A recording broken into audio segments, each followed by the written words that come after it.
இருளை விலக்கி உலகை எழுப்பும் ஞாயிறு அங்கே குடியிருப்பான். அவன் ஆனை முகத்தனின் அடியவர் மனத்தில் ஒளியாய் வந்து கொலுவிருப்பான்.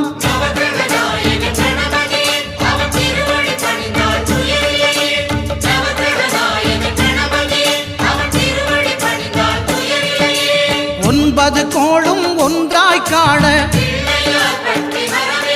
அங்கு கற்பகம் என்னும் கடவுளின் மெய்யில்